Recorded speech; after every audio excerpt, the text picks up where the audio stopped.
Hey everybody, it is Thursday night, and that means it is time for Shop Talk with Haven Comics. I am Josh Olive with the aforementioned Haven Comics, that one right there. And we're going to have a fun night tonight, so stick around and hit the like button and all that jazz while we're waiting on this awesome video to play.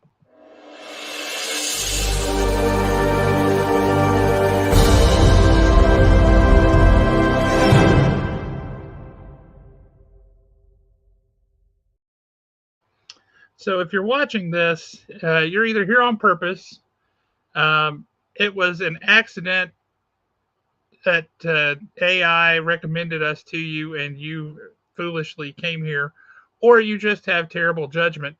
Um, and speaking of terrible judgment, I'd like to introduce my co host, the one, the only Alan. You said something. I'll be honest with you. I don't know how I feel about AI.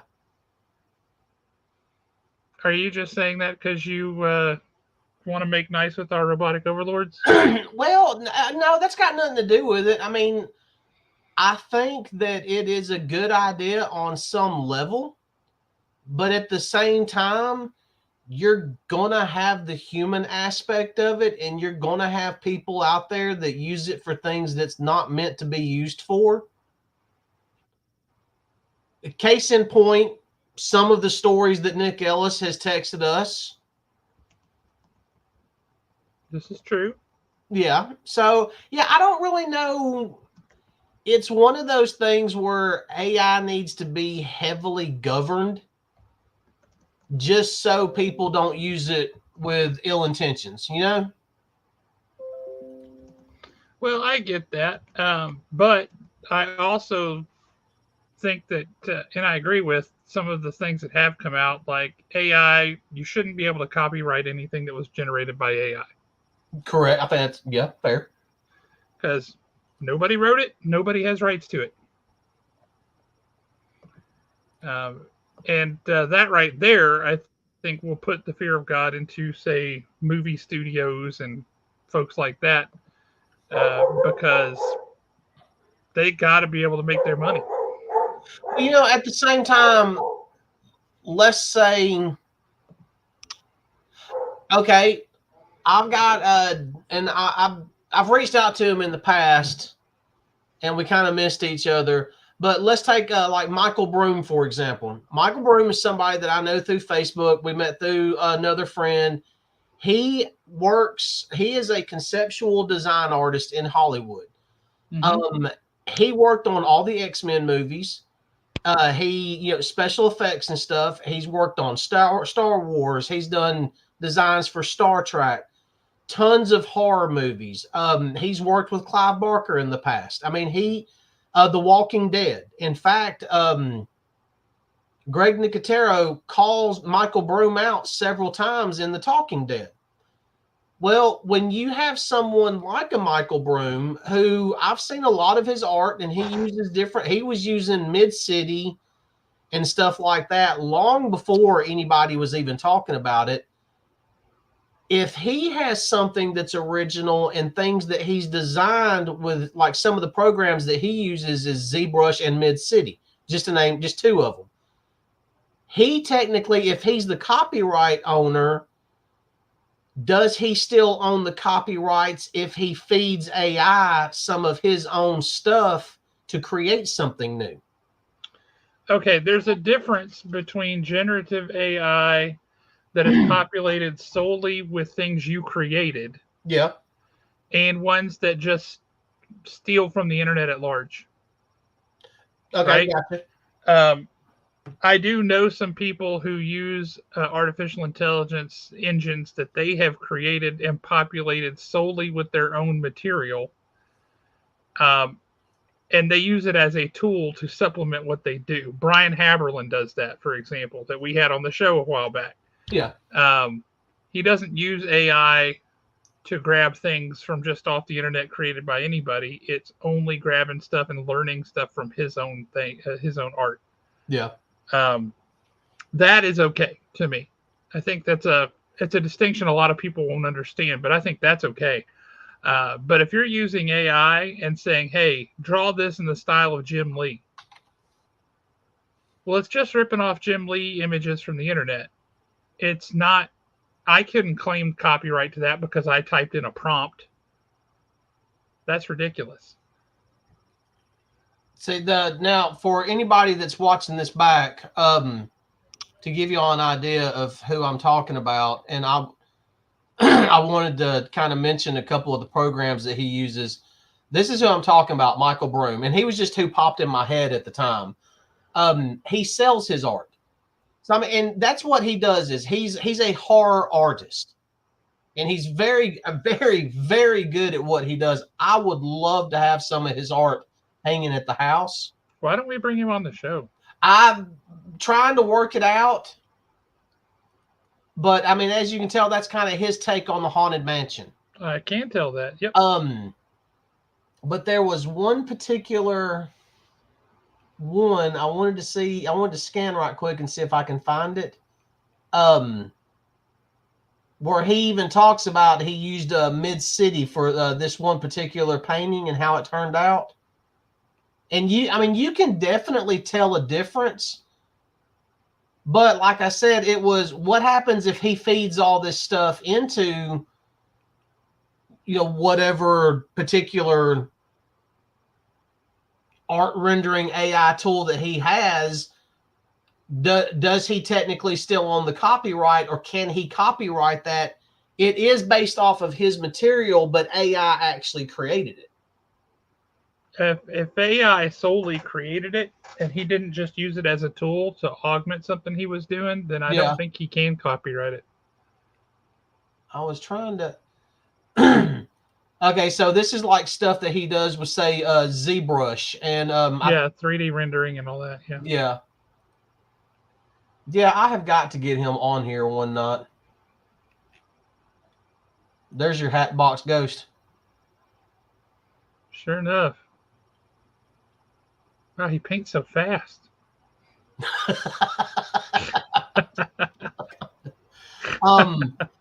And that's got to be a new record for us. We literally started off topic. You're right. We did. We didn't even start on, even approach the topic. We just launched in immediately with a totally different thing. Hey, have you been by the shop yet and gone through those dollar boxes that I got last week or week before? I looked at a couple of them, and then Saturday morning, that one box that you said, hey, you really need the stuff from like the 40s and 50s and all that, like Swiss Family Robinson. Yeah, the stuff that was not dollar books, but somebody thought they were, and so somebody got a really good deal on some of them on Friday or Wednesday. Yeah, no, I mean, if you still wanted to sell us some of those at $1, I'd be more than happy to swing by there. Well, look at one of the books that I fished out of that dollar box. In the shape that it's in, it's probably a $15, $20 book, but... Oh, yeah, you showed that one off last week. That was in that dollar box. And that's just one I grabbed out of there and rescued so I can put a bag and board on it and price it, which I obviously haven't done yet. Did I say Mid-City? I meant Mid-Journey. You did say Mid-City several times. Yeah, it's and all I could think of was that you had Dave and Buster's on your mind. No, it's technically it's Mid-Journey. Oh, was this one of them? No, that was a ZBrush. Okay, I can sit there and look at his art all night long. I'll be honest with you. You know what I could look at all night? Oh, it's the Trouble Bubble. This is so cool. It really is. I don't know why we don't have one of these in real life. I bet this would work. Speaking of in real life, did you see he is I believe he was Russian. He's been working on it for several years, but he's making a working Iron Man suit. No. And he has even it even shows the videos where he's got on the helmet and he's got on like the glove and everything, and he's using the repulsor technology to shoot stuff off of like a cabinet. But the thing is, he's not keep in mind, I don't know what I'm actually talking about, but from the way that it looks, when he shoots it, there's so much recoil coming off of it. He's going to have to add something to really brace it. If I can find the video of it, I'll email it to you. Cool. You should do that. So you had a big week this past week, didn't you? Yes and no. I mean, you had somebody get all graduated, and somebody's going off to the military, and people are finishing the year on dance school, and you got a lot going on. We got a lot of people, and this is something I realized like a couple of days ago when I started seeing all the announcements and stuff. I had no idea until this year that so many of my friends' kids are all the same age and graduating high school this year. That is kind of weird. I mean, it's a ton, including my nephew. It's like, where did they all come from? When did they all become this age and they've all graduated? Yeah, I mean, it literally seems like just yesterday that he was going to pre-K. Yeah. You know, I mean, it seems like just yesterday he was doing some activities with daycare. And now all of a sudden it's, I'm 18, I can vote. I'm about to walk on the stage, waiting on MEPS. For those that don't know what MEPS is, that's medical evaluation something, and that's what you have to go to before you join the military for your medical eval stuff. It's your medical evaluation physical or something, isn't it? Yeah, something like that. And we're literally waiting on the call back for that. He's looking at 4 years in the Air Force. And I'm sitting there thinking, no, I was just changing your diaper day before yesterday. It shouldn't be time for 4 years in the Air Force. Yeah, he ought to talk to Davis up at the shop because Davis spent 10 years in the Air Force or 12, something like that. He can tell him what assignments he might want and might not want. And he can decipher Air Force code. He can decipher the Air Force code. Yeah, Jacob has got a firm idea of what he wants to do, and everything is kind of to set him up for after the military. That's smart.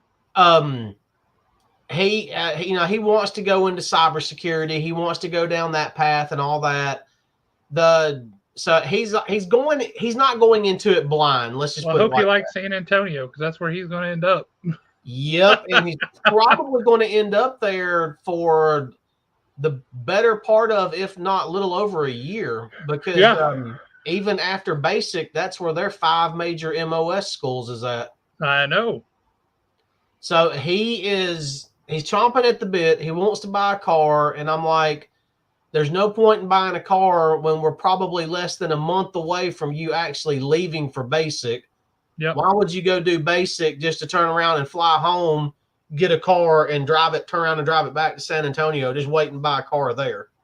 Yep, that makes a lot more sense. So, and plus, do you really and truly want to pay 18-year-old insurance and it's just sitting in the driveway for the next couple of months? Yeah, that's a whole quarter you don't have to pay insurance on. Smart. Now we'll see if he listens to you. So far, he's listening. But yeah, and then we've got Bug's dance recitals. I mean, let's hang on before we jump off of him. When we moved up to the new location in 2018, and you and him showed up the night before the move and just loaded up long boxes in your truck and drove them up and just unloaded them up there. I mean, that was 6 years ago, bud. I know. Can you imagine 6 years ago? That tiny wee little 12-year-old is out there just like huffing boxes because you said to do it.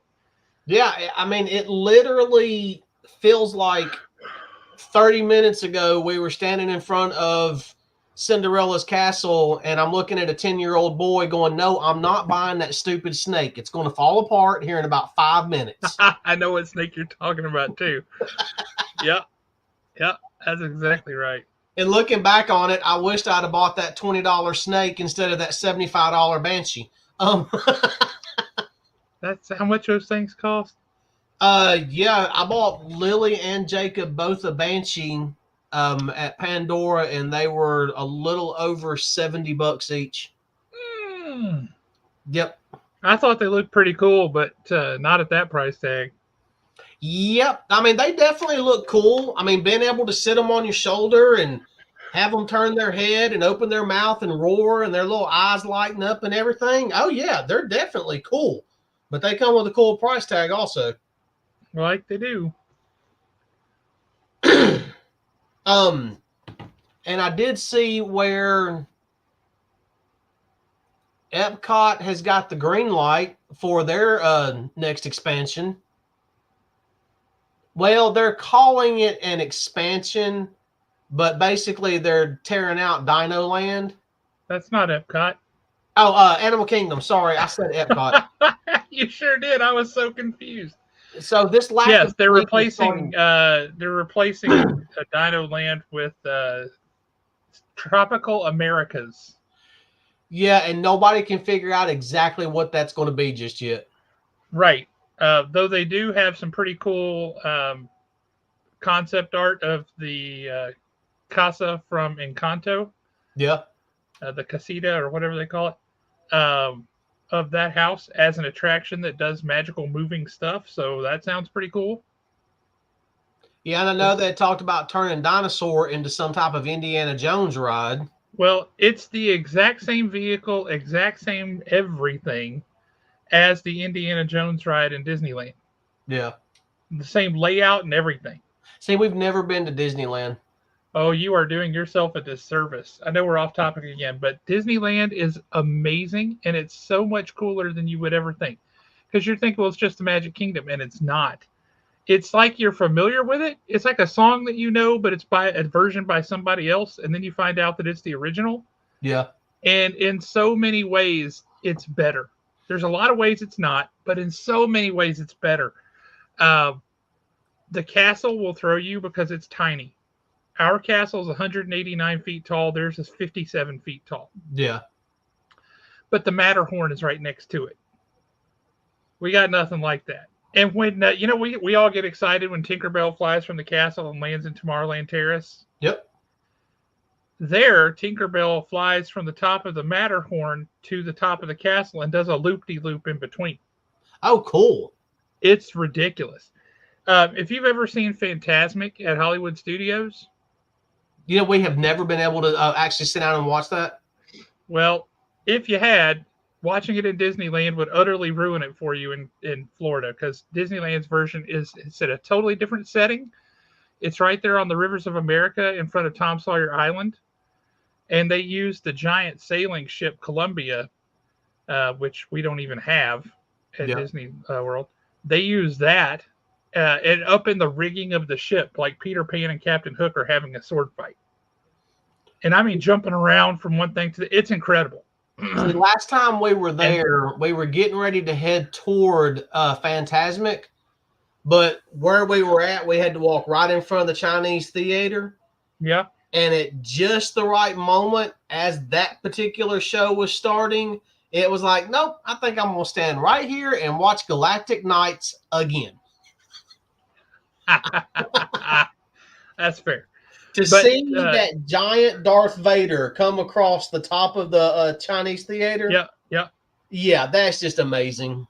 But I will say this, Fantasyland in Disneyland has so many more rides than our Fantasyland does. That's what everybody says. Lots of dark rides. Like when you walk through the castle itself is a walk-through attraction, by the way. You go upstairs and walk around, and it's awesome. It's really, really cool. It'll hit you like all of the nostalgia buttons. If you ever went to Disney World when you were a kid, the same feeling you got like going through Tom Sawyer Island, through the Magnetic Mystery Mine and Injun Joe's Cave and all that, it'll give you the same vibe. You're like, oh my gosh, this is awesome. But you go through the castle, and just on the other side, you've got Peter Pan on the right. Mm-hmm. And then you've got Mr. Toad. And on the left, you have a Pinocchio dark ride. And then Snow White Scary Adventures is still there. And then you've still got Dumbo right behind it. And you've got the Casey Jr. Circus Train behind that. Yep. And then you've got Storybook Land canal boats over here. You got the Mad Hatter teacups over here. It's a lot of stuff all crammed into a very small space. See, we'll get there one day. I had kind of joked around about taking Bug to Disneyland when she graduates high school. And then my wife was like, well, what about Disney Paris? Well, now I'm seeing all this stuff that's coming out of Disney Tokyo Seas. And I'm like, guys, we might need to reconsider that entire trip. Tokyo Sea has long been considered the preeminent Disney park Well, out now of all of them. When you add Frozen and Tangled and all that stuff, my God, that stuff looks amazing. Yes, it does. Yes, it does. I will say the other cool thing about Disneyland is it feels very quaint. It feels nostalgic, like really, really hard. And part of that is because Walt Disney himself walked those streets. Oh, right? Yeah. He has an apartment over on the left above the fire station.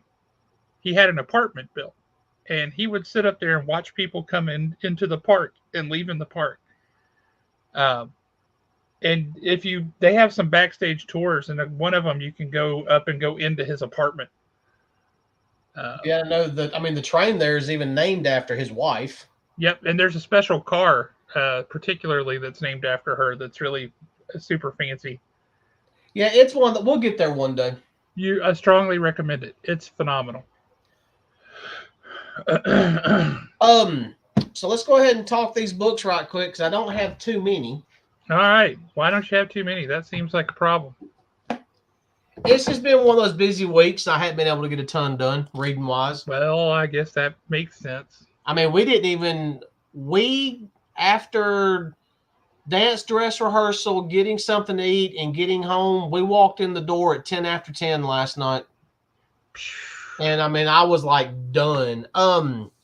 And we'll actually be able to kill 2 books kind of with one stone, so to speak. That seems really efficient, but not great for the interest of keeping the interest up in the books.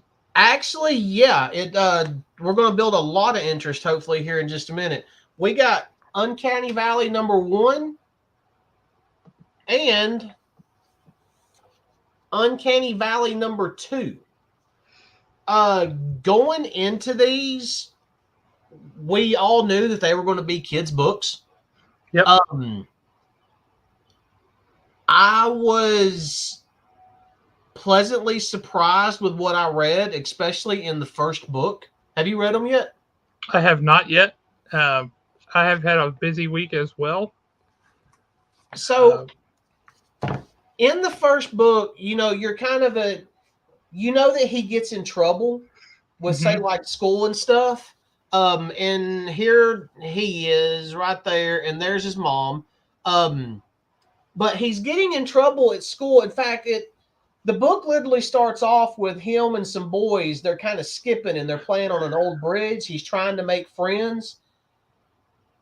But it's not one of those, okay, this is the typical he's a bad kid thing and everything. It's not one of those. It's not a redemption story. Right. He's just having troubles adjusting to a new school and trying to fit in. It's pretty much established that they move around a lot. Well, his mom is a travel nurse, right? So they're constantly on the move. Yep. But the cool thing about it is when you find out, you get the principal's kind of side of the story on how much trouble he's getting in school. Yep. But then when he's explaining it to his mom, you get his side of the story. And his side of the story is actually hysterical because you understand what he's talking about. And the reason why you understand what he's talking about is because we grew up watching cartoons. That's like, suppose he gets in trouble for disrupting class and he was jumping around in class when the teacher was trying to do something. Well, when you hear his side of the story, I think it was some type of shop class, and he hit his thumb with the hammer. And as he put it, his thumb hurt and it was swelling up, but he could not quit bouncing. So when you would see him bouncing in the old cartoons, like holding whatever was hurt. Another one was he set fire to the cafeteria. Well, when you hear his side of the story, he had eaten a really hot pepper. and all he could see was red, and he was coughing, and the more it coughed, the hotter it got. Yep. And then he blacked out, and he woke up and his lunch tray was on fire. So you see what's going on there. And he is a half-breed. He's even referred to as a half-breed in the book. Basically, there is like a dark one that is wanting to get their hands on him. And I'm kind of combining both books just a little bit right now. Well, the crows work for this dark character that's trying to get their hands on him, because he is going to be some type of chosen one. Well, when the crows have pretty much invaded the house, and he still doesn't really and truly know what's going on, all he knows is that his mom is the only family that he knows. He doesn't know anyone, any family other than his mother. Well, in comes Grandpa to save them from the crows, and that is Grandpa. And that's when he finds out Grandpa is a cartoon. Exactly. That's when he finds out. And basically, Mom is like, get him out of here. I can take care of this. He has no idea what's going on. He has no idea that he's some type of half-breed. He can't figure out why there's a living cartoon standing in the doorway with a gun. I would have a hard time processing that too. Yeah, I mean, he can't figure out why these crows can talk. Also, that would be problematic. Exactly. But there's kind of some things, like one of the things that I really liked about this was, and this is one of those where as collectors, we understand that the art also tells the story. Yes. And it's one of these books that if you pay attention to what's going on in the background, the art is telling you a little bit of a different story than what you're actually reading. And it's really cool the way they did it. And the way that I can explain that is him and the boys are playing and they jump off of this bridge. That's like he says it's like at least 15 feet in the air. Well, both boys land and hurt themselves, except he is climbing out of the hole and he's kind of laughing about it. Well, if you look at the hole that he landed in, it's in the shape of like a cartoon character that we've seen growing up when they fall off of something. Okay. So if you'll pay it, when somebody reads it, I'm going to go ahead and say it. If you have a child that likes to be read to, this is an outstanding book for that age bracket. You will enjoy it because you grew up with the cartoons. Your kid will enjoy it because it's another kid going on an adventure. Literally everything that you see here is going on. It is either going on in the story or is going to happen in the story. So this is one like this right here. This cover actually refers back to what happens in issue number 1, which I thought was great. I love it when they do stuff like that. But like in issue number 2, it's him and Grandpa are on the run. And they end up in this diner, and Grandpa even orders, like a piece of pie and a cup of coffee. And he's like, well, wait a minute. They can see you. Don't they realize you're a cartoon? And his grandfather has one of the coolest explanations for why we see cartoons every single day. We just don't recognize that they're cartoons. And I thought Tony Fleeks did an amazing job. The reason being is after about the age of 4, you kind of start mentally developing differently. And I'm kind of adding a little bit to it. But 4 and under can see cartoons perfectly. After that age, as you start growing up, you no longer see a cartoon. You see like a man with an abnormally large nose. Or you see someone with slightly bigger ears than normal. It's basically you can no longer process the cartoon, so your mind is having to make sense of what you're actually seeing. So if you see somebody that something looks off on them or they just look funny, period, they're really and truly a cartoon. It's just the way our mind perceives them. It's really good the way that he's done this. So what you're telling me is you've been a cartoon all along. Well, honestly, the first thing I thought was, does that mean that Josh is the giant from when Mickey went up that beanstalk? Could be. Could be. But no, I mean, if you're looking for a book to enjoy with your kids, or even if you're wanting something that's just kind of it's a really cool read. I really like the way that he has tied these together. has kind of already started weaving this story. Uncanny Valley is it's a definite. I mean, it's 2 thumbs way up. Grab a couple of copies. Both of them are very, very, very enjoyable. I have no idea how many issues this is going to be, if it's ongoing. It's supposed to be 6 issues at least. Okay. I think it's a 6-issue limited. Okay. I can see where they can wrap up this story in 6 issues. But at the same time, I could see where there can very possibly be many adventures ahead. Okay. Like at one point, his grandpa is driving, and he's talking about being a cartoon, and he goes, "But I'm not a cartoon." And he goes, "Yeah, you are. Do this." And Grandpa puts his thumb in his mouth and starts blowing on his thumb. Well, his head. Actually, the boy does it, and he starts doing it, and his ears like puff out. Huh. So, and then he starts rubbing them, and they go back into place. So the boy does have powers, and Grandpa is the boy's mother's father. So she's going to have powers also on some level. So do we know what happened to the guy's dad? We have not got that far into it. It has literally the only family that he's ever known is his mother. Okay. So, and if this is, his mother's dad, and she even calls him dad. Okay.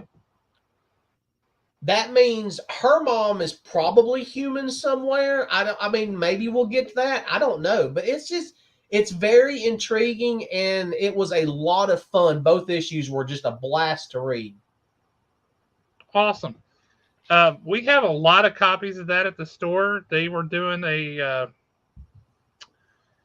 promotion for that book, and I wanted to support Tony Fleeks, and I thought it sounded like a premise that would be a great book that we could sell for a long time. So I ordered a lot of copies. Both issues, the first 2 issues, are available at the shop. If that sounds cool to you, come and get them. If you're not local, find your LCS, tell them you need that book, and if they don't have it, they can probably still get it. And if they can't, I know a store that has it. might be willing to ship it to you. Yeah, it's, if you, like I said earlier, if you've got kids that like to be read to, just go ahead and pick it up. Or just ones that like to read and they're still that age where that's like cool. Or if you're an adult like us who just really enjoys cartoons. Well, I mean, when he was on the show and he was kind of describing it to us, it was like, okay, I want to check that out. That sounds like that's going to be a fun read. Me too. Yeah. And honestly, it's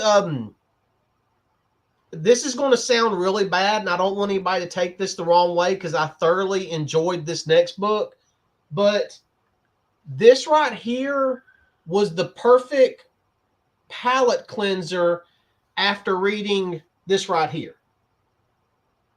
Yeah, let's talk about that book. I have mixed feelings. And the reason why I say it was the perfect palate cleanser, like I said, I thought this was a great book, but the subject matter is dark.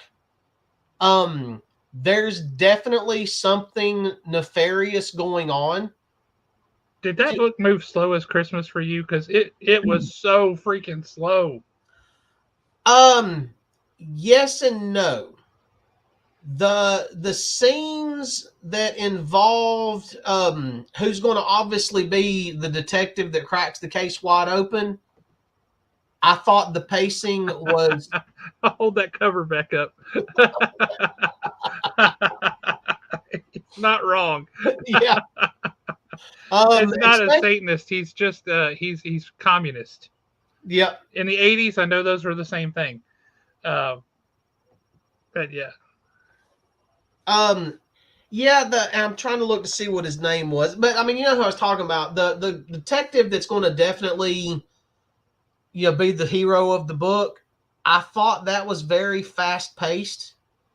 That it felt that way to me, but when it was flashing to that other detective that was just trying to pawn it off pawn the on case him, off. Yeah, yeah, to me, that felt like a completely unnecessary story element, and it bugged me to death because it ate up so much room and it did nothing to advance the plot.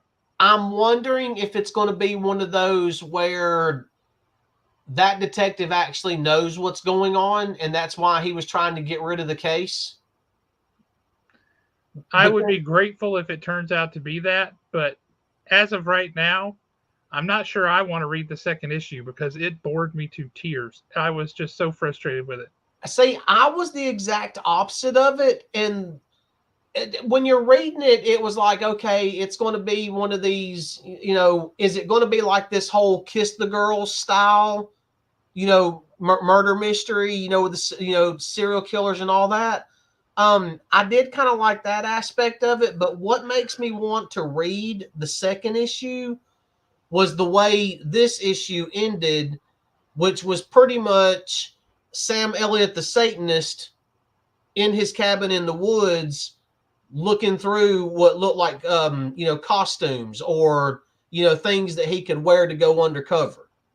Because you never actually see this guy at the end of it, Mm-mm. but you definitely see like the top of his hair right here through the shadows. And then you kind of see like when he's walking toward that cabin, you see like the sides of his hair. And I liked that because it was one of those he is coming feel to it, like that moment, like, oh my God, he's on his way. Yeah. So I yeah, will say the other thing that bothered me is the interior art style is nothing like that cover. yeah, And that cover looks great, and the interior art is a real sketchy, rough pencil kind of a thing that just kind of looks half unfinished sometimes. And it's just it's a really simplistic art style that doesn't jive with what I expect from that cover, and that was extremely frustrating. yeah. And you know what? Here's a perfect example of what you were talking about. This particular panel right here. It's like his face is half finished. Yeah, it's just what is that? But at the same time, though, it did give me like and I know it takes place in like what 85, somewhere right around there, 87. Yeah, mid It '80s. it kind of gave me that 70s feel to it. And I'm really about to date myself, but the scenes where they're inside the police station, you know what it kind of felt like to me? Like Starsky and Hutch. like Barney Miller. Oh yeah, definitely. Like that era, not a comedy, but like that era, the way it all looked then. I Yeah, thought that was kind of cool, to be honest with you. I like a good period piece. I have nothing wrong with that. I enjoy the heck out of it, in fact. But yeah, the art style being such a totally different look and vibe did not help my enjoyment of that book at all. Well, Uh, you know why the cover is so great, don't you? why is that? Because of Sam Elliott? nope, this name right here. It says Yeah. Panosian on it. Well, that would explain it. But yeah, there was definitely I enjoyed the story because I already see the dark twists in it, and I do enjoy that in these types of stories. Um, I want to know more about this character right here, who will always be referred to as the Satanic Sam Elliott from here on out. Um, Everything else That's fair. that they ever call him will pale in comparison. Thank you for that, William. Yes, thanks, Bill. But it yeah, I mean, I enjoy it. I understand why you felt like it was slow. I mean, there was definitely some slow parts in it. But when he ends up in a bar that was pretty much ran by the KGB, and he kind of had to out himself before they found out. I kind of like that aspect, almost like the subterfuge aspect of it. I appreciate that. I agree with that. But dang, I was frustrated with that book. Now, my next book that I know you enjoyed, because I enjoyed it, and a new subscriber up at the shop also enjoyed it. Ah, this must be Red Coat number 2. Red Coat number 2. Even when it's serious, this is a fun book. Agreed. I mean, the twist of Benedict Arnold was the other immortal.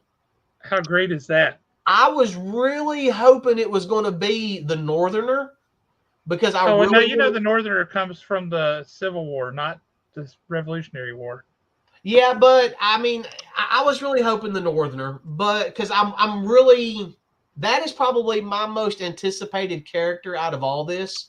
I have to agree. I'm really looking forward to that Just as well. simply He because just looks of the cool. way, the way he looks, and it's good when you can just look at the drawing of the character, and you're just like, there's a story there that I have got to read. Yeah, I compared it to the first time I ever saw Snake Eyes. Right? Yep. You see him and you're like, okay, that's mysterious. I want to know why. I want to dig into that. The only thing that I did not like about Red Coat number 2, and I understand why they did it. Some people, I'm sure, would really enjoy it, but they even wrote Albert Einstein's dialogue in so that it has an accent. Yeah, with an accent. Yeah, and it was cool at first, but it kind of started getting on my nerves a little bit. I agree. It was it's a hard thing to do, and not tick people off. And so you convey what you're trying to convey. I don't know of a better way to do it, but it did get frustrating. Yeah. Yeah, it was one of those that about halfway through the book, I kind of learned how to start ignoring the Z's and the TH's and just kind of read between them.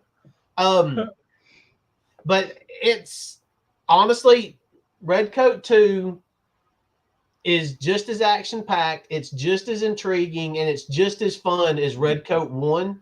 And the art is just as good, and the art on the inside matches the cover. Yep, and another beautiful wraparound cover. Yeah, those wraparound covers deserve some study, too. There's things going on.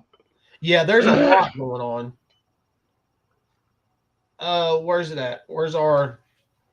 And the fact that I'm about to show y'all, he does have to go to the other immortal, and that is Benedict Arnold that he's going to. The fact that, essentially the Great Gatsby. Yep. And the fact that Benedict Arnold has learned how to perfect immortality and make himself extremely wealthy, that just fits. I mean, if you're honest, you got to be pretty stupid not to be able to do that. Oh, yeah. Oh yeah. I mean, you got to be pretty dumb or have the worst luck ever. And I think we're definitely seeing that because Simon Pure apparently does not have very good luck. No, and he's also not very smart. Yeah, and I saw what you were talking about where he mentions the whole basically becoming a really good seamstress. You can get good at anything if you do it enough. Like, I've always been a terrible shot, and you see him like pirouetting and dancing on like boom, boom, boom, boom, single shot, single kill kind of thing, as he's dancing through this sea of bad guys, or not bad guys. We don't know if they're good or bad antagonists. Yep. It's hard to assume they're bad guys when he's pretty much a bad guy. You know, he just happens to be the protagonist of this story. He's going to end up being the anti-hero of them all, I think. Oh yeah. Yeah. Now, the guy, he in a way, tell me if you agree or disagree.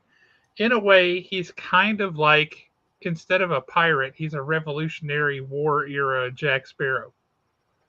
Yeah, I could definitely see that.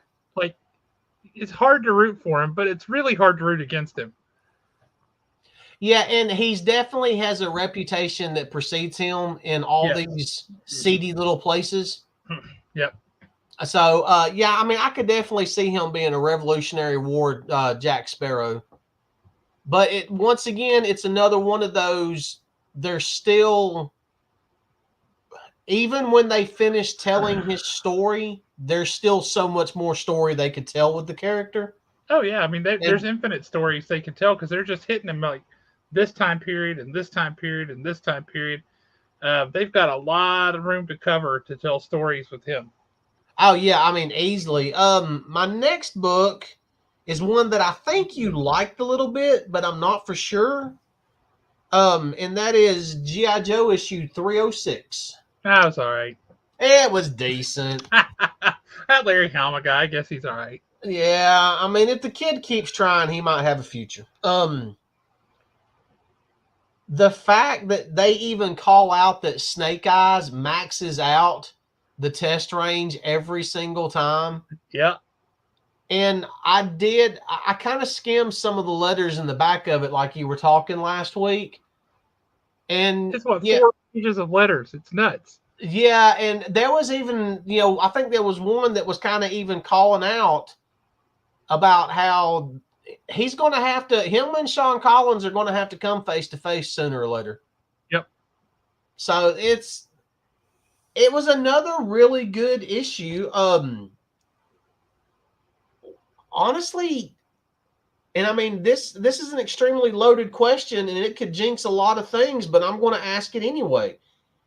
Can Larry Hama do any wrong with G.I. Joe?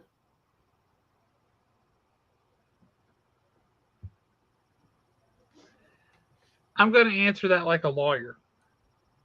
Yes, he absolutely can. But he's a good enough writer to get himself out of trouble. Yeah. He'll find a way to take that screwed up thing that he did and turn it into a here's why that was awesome. And you're going to have to say his name, and the reason why I'm opening the book up, the artist on this particular issue. Yeah. Is it Peltier? You broke up. Do what? Paul Pelletier. Pelletier. Okay. He does an very good job. Yes. I mean, you can see right here, he does an outstanding job. I mean, this is what you would expect. Nothing against him. I am hoping that Mooneyham does come back soon. Well, I mean, duh. But if Mooneyham does not come back, I mean, I'm happy and content with him doing the art on G.I. Joe moving forward. He did the art. This is the book I was trying to tell you about the other day. Got to dismantle my shelf a little. He did the art on Negation for CrossGen back in the day. In this book, essentially, all of the characters from all of the worlds, like all the different races and species and all that, are in this book. This was the unifying book that brought them all together. Okay. So he got to draw the different races and characters from all the different planets and worlds and timelines and the whole 9 yards. But all these people have been plucked out, and they're essentially being held prisoner in a prisoner of war camp. And this one dude is leading them to get together, combine their skills and talents, and escape. And he's a military guy. He's the guy here on the cover, the black dude here in the middle. Yeah. And you see the name of this issue? That's an acronym.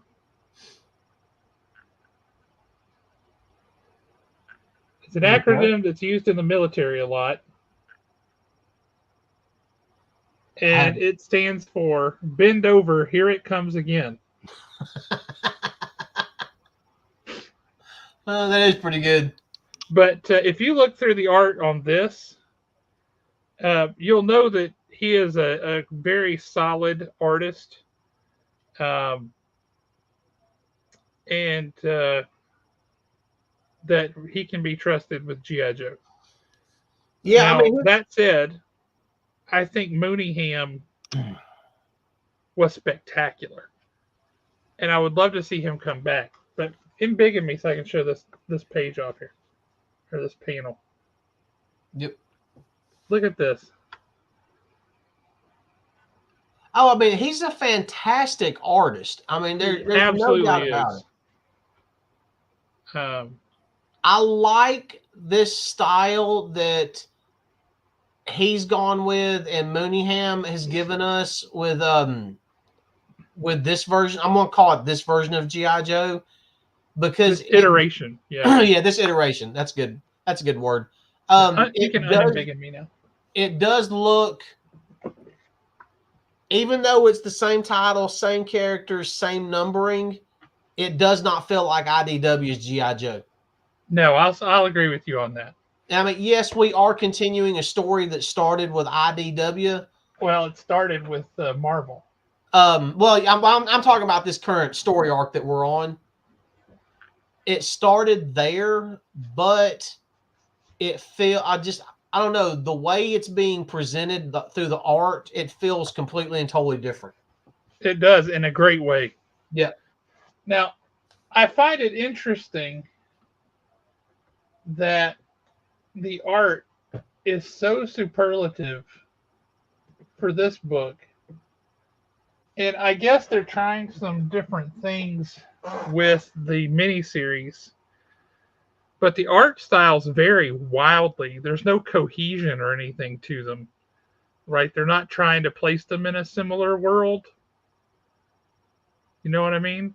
Yeah, you definitely know that they are separate stories entirely, just through the art alone.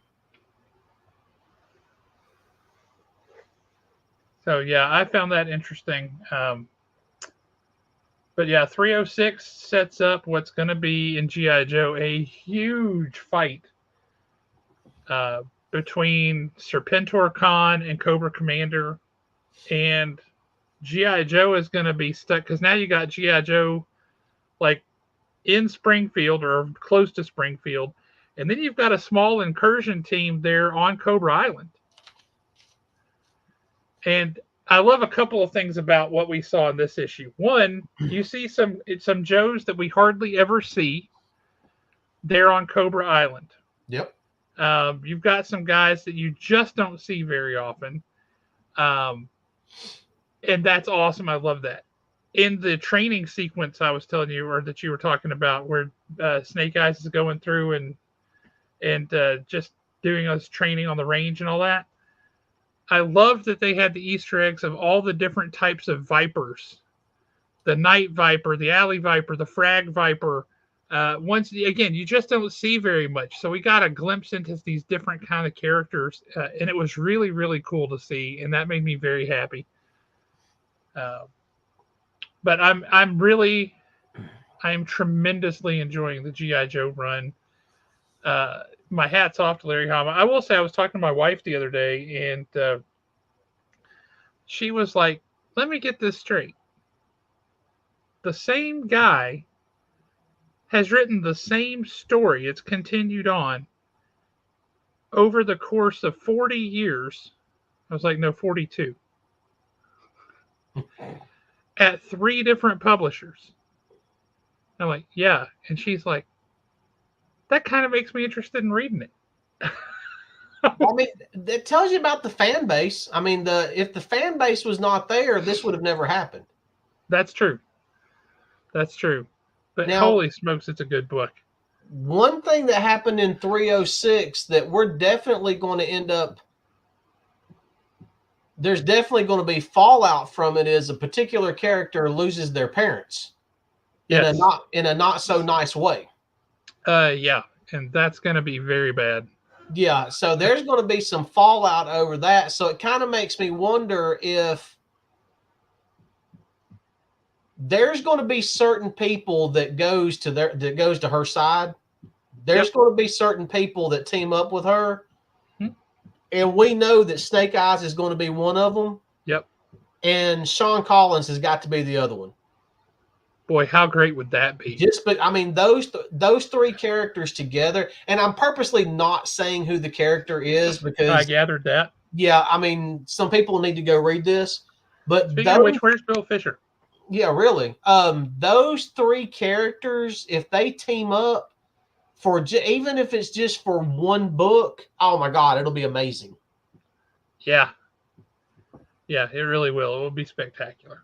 Because that'll be one. See, that right there should be Skybound's silent issue because that'll be an issue that doesn't need any words.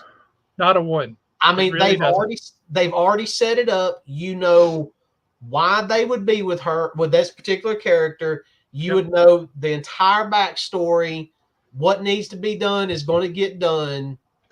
No words whatsoever, and it would be perfect. It really would. It really would. My last book is one that I did not read, that I will not be reading. I have no desire to read whatsoever. I'll give you some credit though. The art looks really good. But I will not be reading this book. And this book is another reason why we are hypocrites sometimes. And that is Amazing Spider-Man number 47. I have it because of the Disney. I was really trying to figure out where you were going with I will not be reading this book. And I'm like, what the heck? And I will also not be reading that book. But the main reason why I got this cover is not because it's the West Coast Disney cover. I could care less about the West Coast Avengers. It's the simple fact that Daisy is dressed up as Tigra. Oh, yeah. And that just flat out tickled me to death for some reason because that is two characters that we need to see in a team-up book. Well, we're about to get Donald Duck as Wolverine. Yeah. So anything could happen. Yeah, I mean, why? As a shop owner, did you actually see an uptick in sales on Amazing Spider-Man because of these covers? Yes. We have subscribers who subscribe to those covers. Really? We have 6 of them. 6 people who subscribe to those covers. I mean, like I said, I'll give credit where credit is due. I mean, the art looks great. That's definitely a step up from what it has been. Yeah, I mean, this first page, that right there alone is enough to make me want to read it. But I'm not going to read it just because of what all they've been doing to it. Somebody's going to have to come back and give me a complete and total synopsis, a breakdown on this show as to why I should read Amazing Spider-Man now. And it better be compelling. Yeah, I mean, it's got to be Ultimate Spider-Man. You made a case for it. I read it. I loved it. I think Ultimate Spider-Man is great. But after what we've watched them do to Amazing over the years, I think I said it in another live stream. It's a love-hate relationship at this moment. I love the character, but I hate what they've done in Amazing Spider-Man. Could not agree more. And what they've been doing for years. You want to embiggen me for a sec?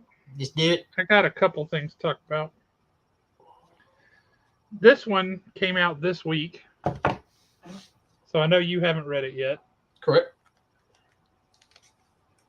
And I have a little heartburn here. Okay. Because it commits the unpardonable sin with the limited series.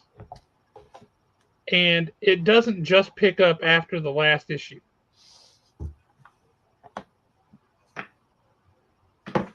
It picks up after the events of other books.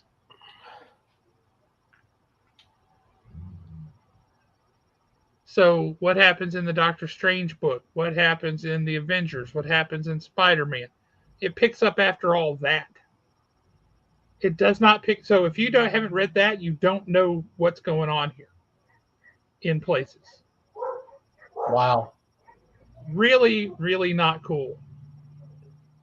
So, after reading it, do you think that doing it that way was nothing more than a cheap sales tactic? Um, I don't know. It's still a really good story, but it requires you to jump around a lot in a way that I did not appreciate. So, No. for example, uh, a little bit of a spoiler here, if that's cool with you. Let's do it.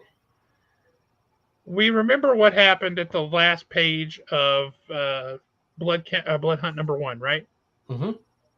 Depending on which version of the book you read, either Doctor Strange got a sword through the back that came out through the chest, or he got completely cut in half.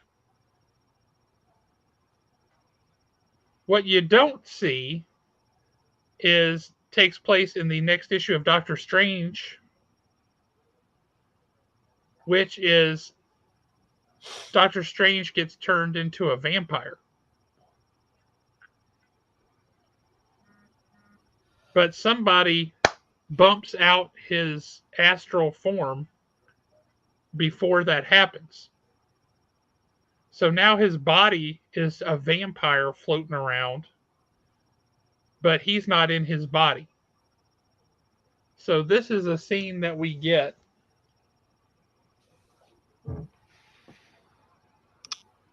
So his astral form is the vampire, or his Nope, body is? his body is a vampire, but he's not in it. But you see Okay. all of his intestines and everything all floating around. Yeah. Yeah, this is the red band version. Uh, Yeah. but I'm with you but on this one, Jay. right, it's confusing, but it's weird. And they don't do a great job of summing up what happened before.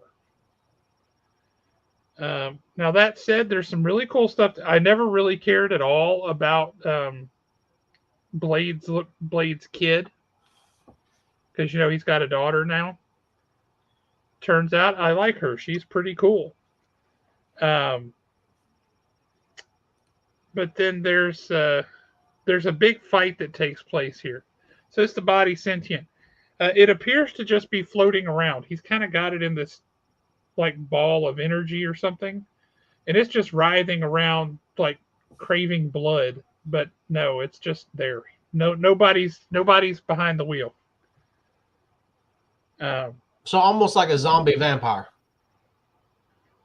except it can't go anywhere or do anything. It's just more like when you cut the head off a snake and the body still twitches Yeah. and rises around. It's more like that.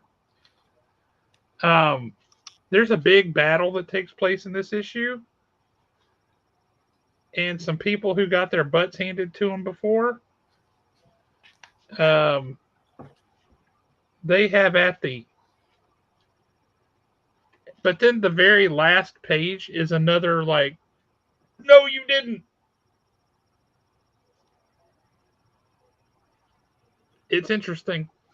Okay. Let's see, we already talked about sanction. The Satanic Sam Elliott. Comrade Sam Elliott. Okay, I got to talk about this one a little bit just because I never read this back when it came out in the 90s. I didn't either. And I like Batman Aliens with art by Bernie Wrightson. I love Bernie Wrightson. I should have left this closed and enjoyed the mystery of what it was in my head. That bad? I'm pretty sure it was not intended to be funny. But there were places where I just laughed out loud. Yeah. Let's start with this is supposed to be a young Bruce Wayne, only instead of Zorro, now it's the 50s or something, and they're watching It Came from Outer Space, right? Okay. I hate this. Actually, I'm just gonna. This camera's mobile. I'm gonna make it mobile. All right. That's young Bruce Wayne there, right? So Hang on. Matt, I don't know the answer to your question. If you follow us on YouTube and you turn on all notifications, you will definitely get a notification 30 minutes before we go live every single day So or every single time. this is what young Bruce Wayne looks like when you turn the page. Okay. He looks like a hardy boy, but He looks like he's 35. He's on this tiny little body, so he just looks like he has dwarfism or something. It's very poorly done. I'm like, what the heck? I mean, look at this face. That's supposed to be like a 10-year-old kid or an 8-year-old kid. When dad's got a face hugger. And another one grabs mom. Well, one must have gotten a hold of mom earlier because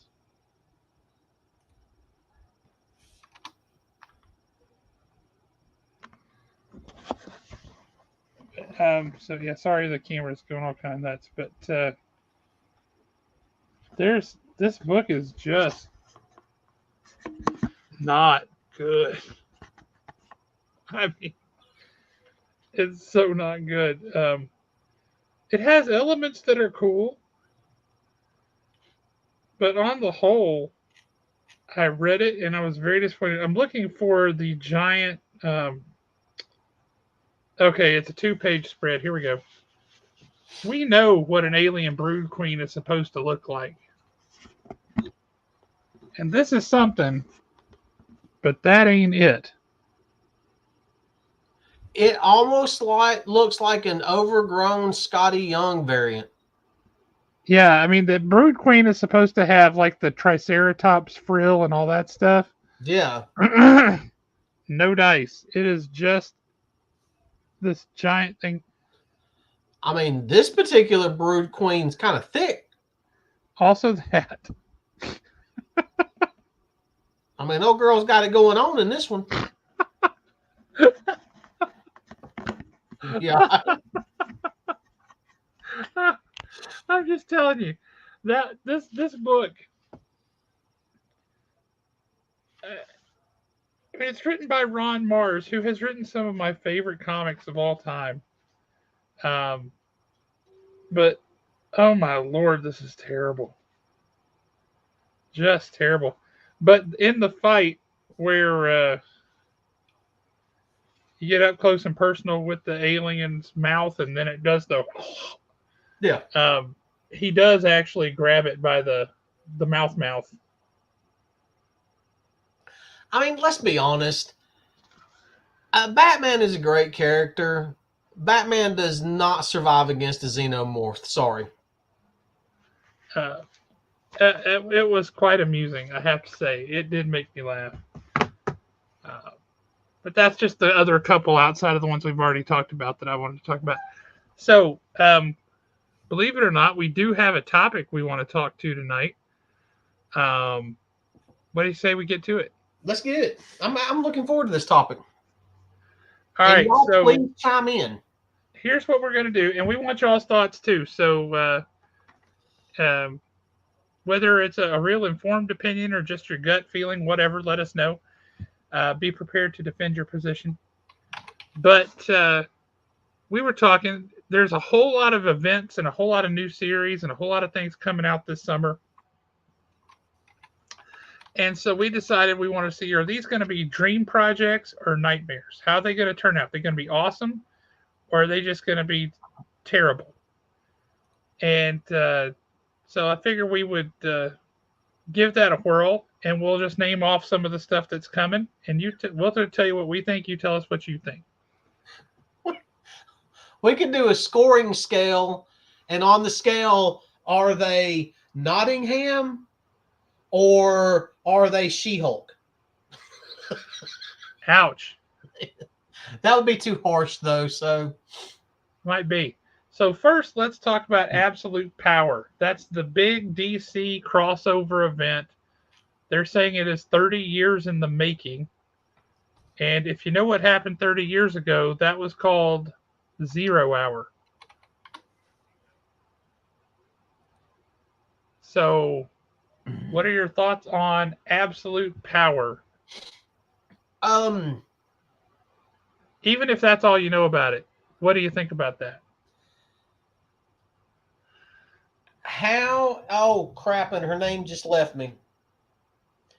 How is? I don't know a ton about it, but I will. But without knowing a ton about it, I can go ahead and ask this: how does Amanda Waller play into it, And why is she there bothering everybody? and why is she doing it? I'm so It tired of Amanda Waller.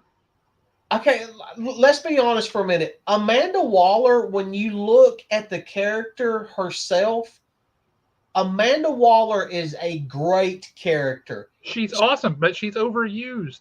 Exactly. She is a formidable character.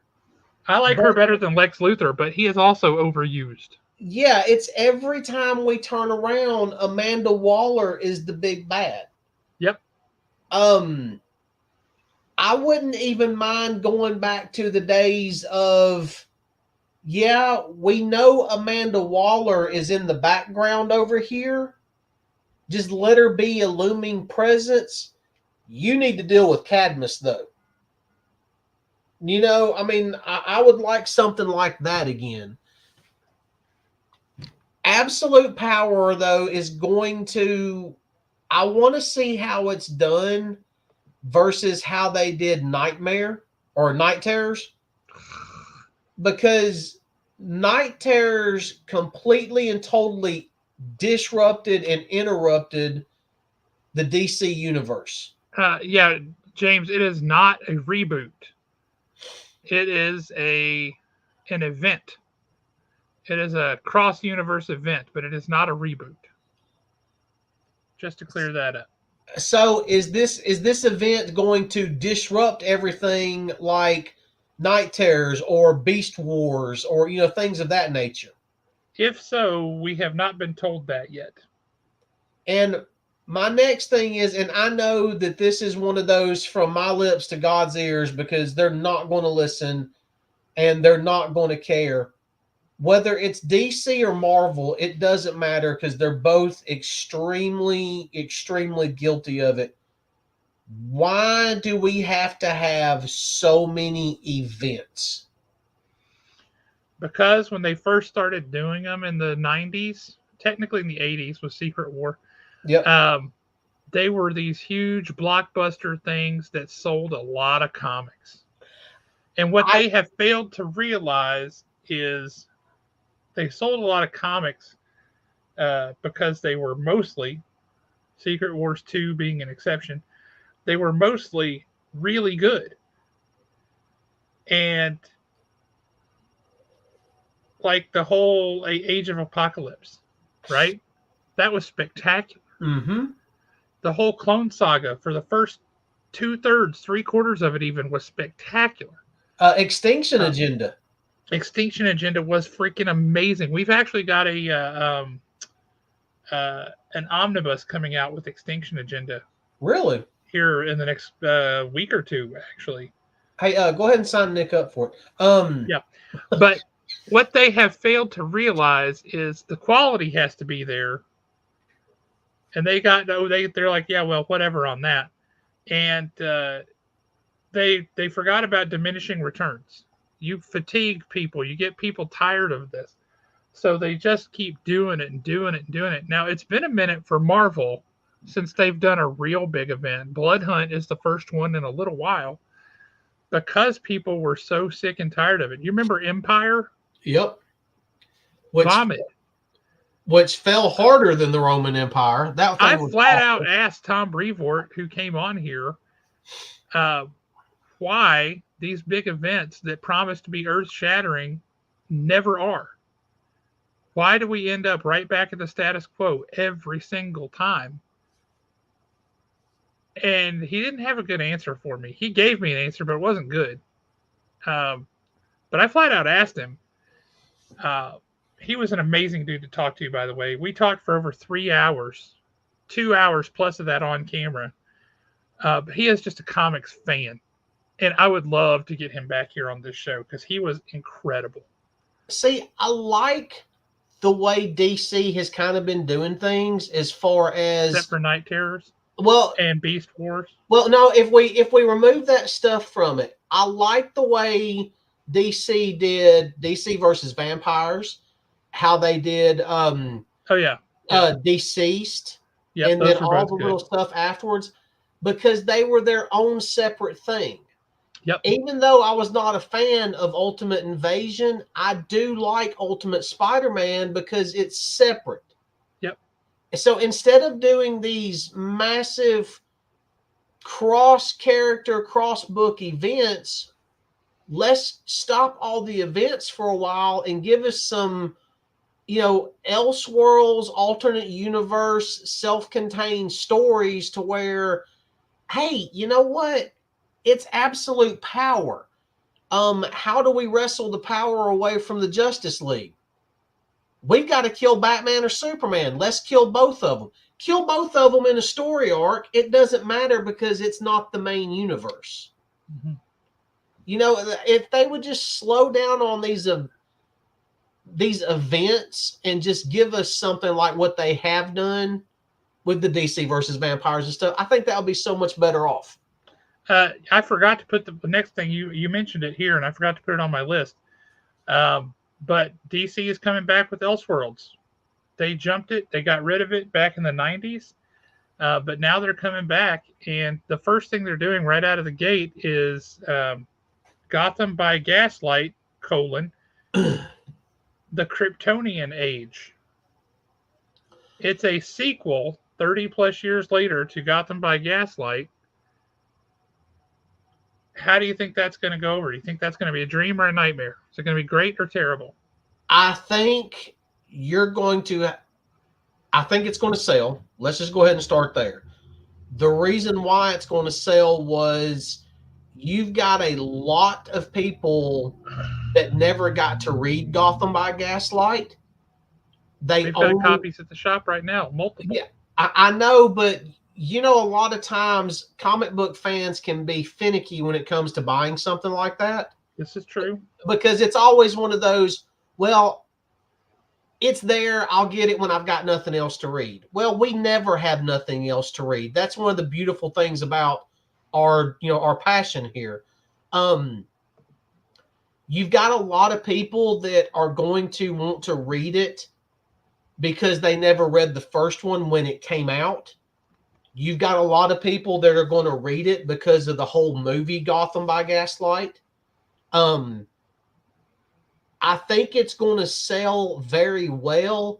I just don't know how it's going to go over modernized with Kryptonians. Well, it's not going to be modernized per se. It's still the same period piece. Yeah, but to me, when you're looking at 30 years later, you might as well say it's a lot more. It's more modernized. Well, you're certainly not going to have Mike Mignola. Yeah, which is what made the original Gotham by Gaslight work. This one is written by Andy Diggle. He's been around writing comics for a while. Nothing that ever just jumped out at me is amazing, but he's solid. But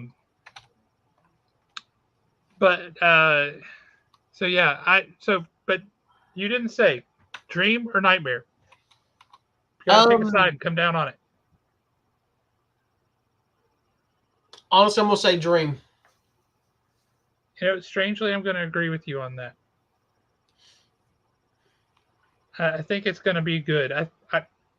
I hope they would only green light that if it was going to be good. If he had a killer idea, and we'll see. So next up, we're already in the midst of this one, so we've got a better idea on here. But Blood Hunt, what do you think? Is it going to turn out awesome, or is it going to end up? Ugh. Why did I just read that? It's going to end up. You think so? I think so. They started strong, but now they are trying to force people to read multiple titles that they don't want to read. Not everybody wants to run and pick up a random issue of Doctor Strange when they don't collect Doctor Strange. Nothing against Doctor Strange or people that read it, but let's say, you know what? I love picking on him, so we're going to pick on him. We'll use Nick Ellis, for example. Yeah. let's say Nick Ellis is a hardcore, he's got every single issue. He's reading Spider-Man, reading Spider-Man, reading Spider-Man. Now he's got to read this issue of Blood Hunt, but the only way he's going to understand this issue of Spider-Man is to go pick up some random issue of Doctor Strange. Do you really and truly want to disrupt the flow of your collection for a random comic book that you're going to read one time and never pick up again or never even collect? I don't like when they do that. I agree with that. That's going to turn a lot of people off. And if it's not written in a way to where you can understand everything without reading every single little tie-in, because they're supposed to be, they're tie-ins. They're not part of the main story. Right. They're not integral to the main story. You should be able to continue the main story without that. I 100% agree. I think that it's going to end up being a nightmare based on that alone, because by the end of it, you're going to have a ton of people that, whether they just didn't want to or it just was not in the budget, they're not going to pick up every single one of those tie-ins. While it frustrates me the way this has been executed thus far, and that they want you to read these other books, and they kind of make it necessary to read the other books to immediately know what's happening in this one, I think the end result is going to end up with a story that's awesome. I trust Jed MacKay. I love what, don't get me wrong, I mean, I love what Jed MacKay's done with Moon Knight. But it's literally he's not writing every single title. That's true. So we don't know. But he is the architect of the whole thing. Yeah, he is the architect of it. And you can be the architect all day long, but it's also going to come down to the writing style of the other person. Let's say, once again, we'll look at Moon Knight. Moon Knight, honestly, it kind of blows my mind, but it makes me extremely proud that it started with Moon Knight. That's literally where you started getting the glimpse of the story at. Mm-hmm. I love that, because it's like Moon Knight's getting the recognition that title deserves. But at the same time, what happens if, let's say, in Amazing Spider-Man, whoever's writing it right now is just not doing that good? I feel like there's going to be too much of a disruption to the flow of the books. It's one of those that should have been done out of continuity. All right, so we have a split decision on that one. Destro. Oh, that's a dream. That's a dream all day long. Just the cover alone makes it a dream. Doesn't require a whole lot of discussion, does it? Yeah. No. Let's see. I agree. Flash Gordon. That's a tough one to call, isn't it? It is a tough one to call. Because it's fighting decades of history of Flash Gordon being terrible. But at the same time, when you look at what they did with Free Comic Book Day, that book that came out, it kind of gives you hope, because Flash Gordon was, to use one of Stan Lee's favorite words back in the day, this Flash Gordon was a swashbuckler. Mm-hmm. I mean, I love the fact that he didn't pick up the laser rifle. He picked up the sword.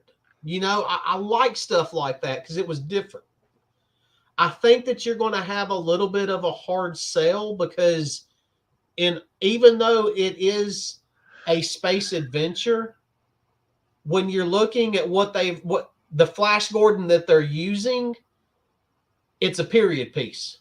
Yes. And I just don't know how well something like that will sell. For me, it's definitely a dream, because you get that feel from those old black and white serials with it.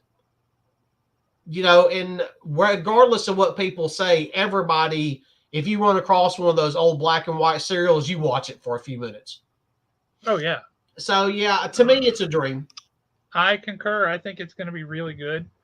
I think there's been enough time and distance between the last time we had Flash Gordon around in any kind of real capacity that people have got that bad taste out of their mouth and they're going to be willing to give it a shot. I will also say, based on the numbers of comics that people took at Free Comic Book Day, Flash Gordon, we had a huge stack of Flash Gordon disappear. I was pleasantly surprised by how many people grabbed that book. And like I said, it was a fun read. And I think the series is going to follow suit. It looks really good. So next up, Gachaman, Battle of the Planets.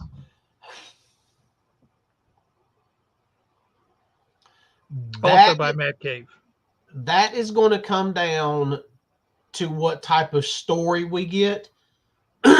So, for those of you that did not pick it up on Free Comic Book Day, Which was most everybody. It was actually 3 stories there. Yep. The middle story that involved is it Hank? No. What is his name? The red one.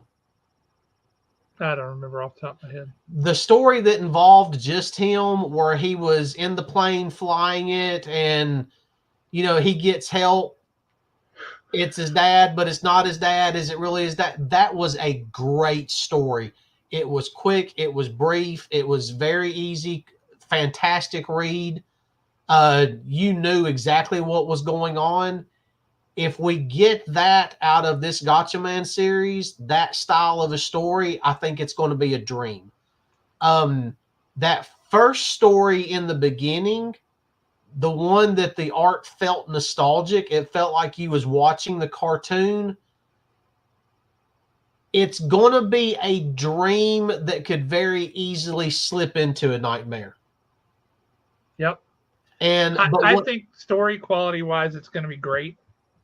And I think sales wise, it's going to be in the toilet. Yeah, that's going to be one of those. I was shocked when that was announced that they were going to do that title. Yeah, that one, I have high hopes for it, but I don't think people are going to be just hanging around. The next one, they did a great job the first time. Can they do it again? Godzilla, Here There Be Dragons 2. That is going to be a flat out dream. If you did not read Godzilla, Here There Be Dragons, trade is available at Haven. Go get the trade now. That book was so much fun.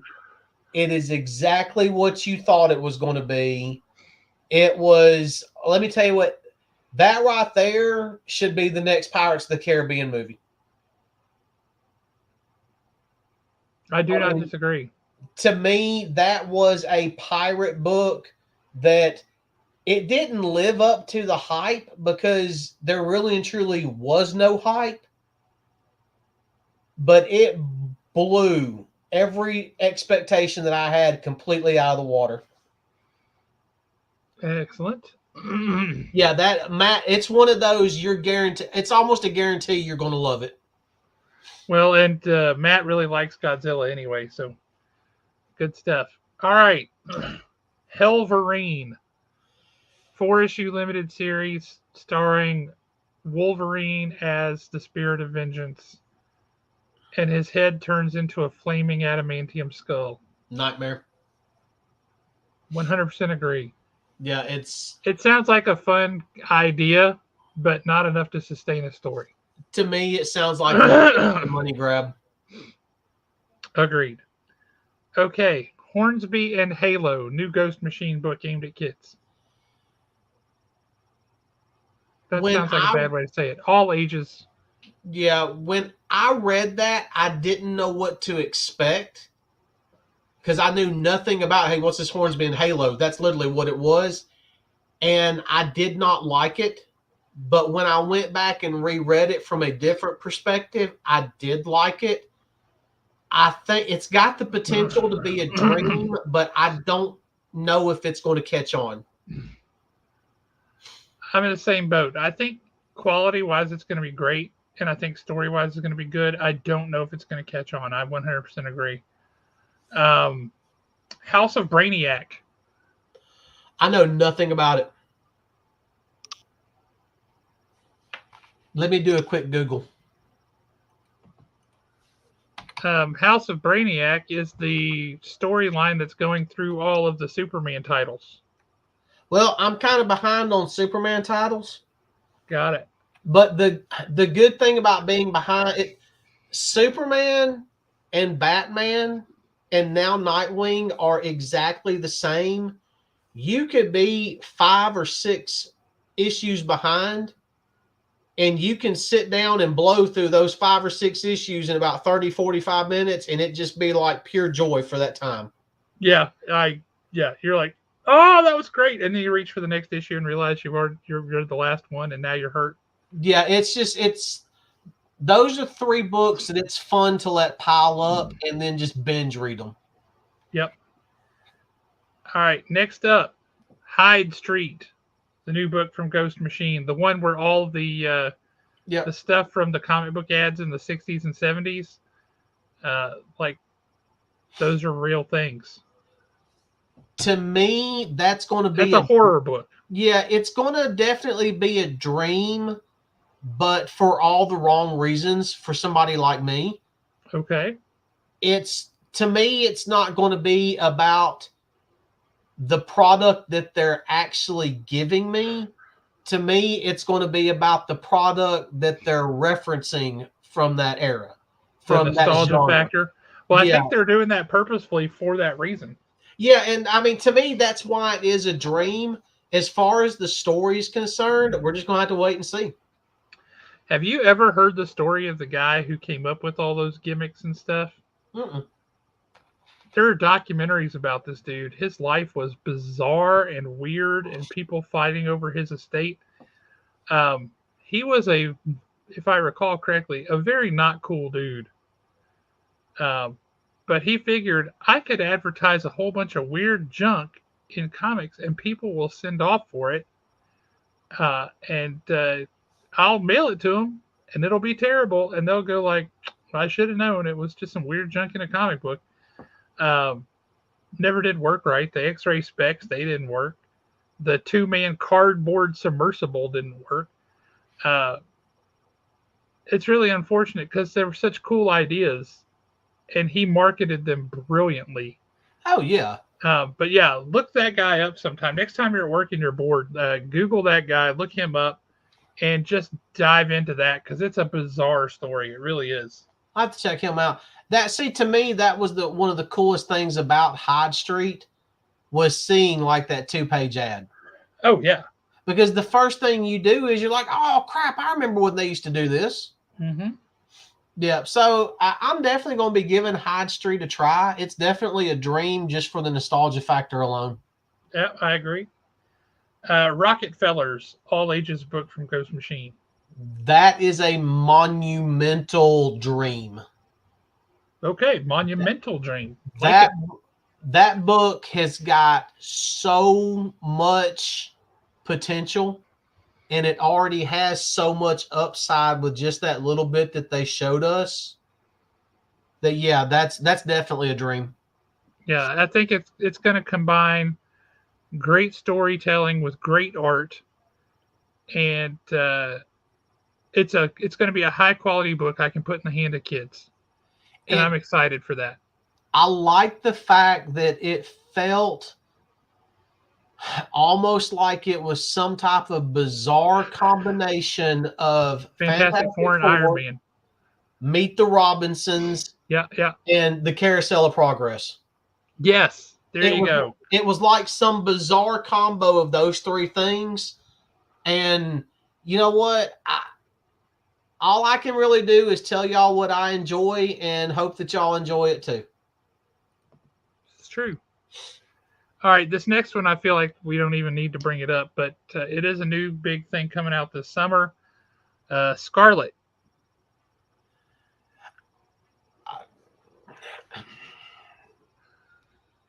Yeah, I mean, that one is what it is. That's one of those where okay, let's be honest for just a minute. For you and I both, this is a dream. Yes. But for a non GI Joe fan, it's a waste of paper. Maybe. So there's an awful lot of people reading G.I. Joe now who've never read it before. I know, and that's what I'm hoping happens with Scarlet.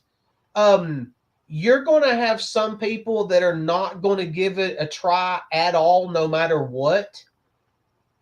But it's one of those that if as soon as I can get my hands on it and give y'all an honest review, I mean, for Duke, I really and truly did not have a ton of hope going into Duke. Oh, I didn't either. Yeah, I mean, we talked about it before. Duke was just always this vanilla character that we never really cared about. Yep. But then when Williamson gave us this version of Duke, it was like, oh my God, he's friggin' awesome. So I'm hoping the same thing for Scarlet, and then that way we can kind of turn people on to this Scarlet book. And if Mooneyham draws Scarlet, it's a monumental dream. Yeah, he's not, unfortunately. I know. Spawn Universe expansion. It's been really weird. Todd McFarlane announced this big Spawn universe and all these things were going to happen. And then they rolled out books that you didn't even know were part of it, like Rat City #1. Like they tried to retcon it afterwards. Go, oh no, that was part of Spawn, guys. Look on the cover of #2. See? But you got Rat City, you got Monolith, you got Misery, all these different books expanding the Spawn universe. Does Spawn have enough oomph to carry that off? No, it's a nightmare. It's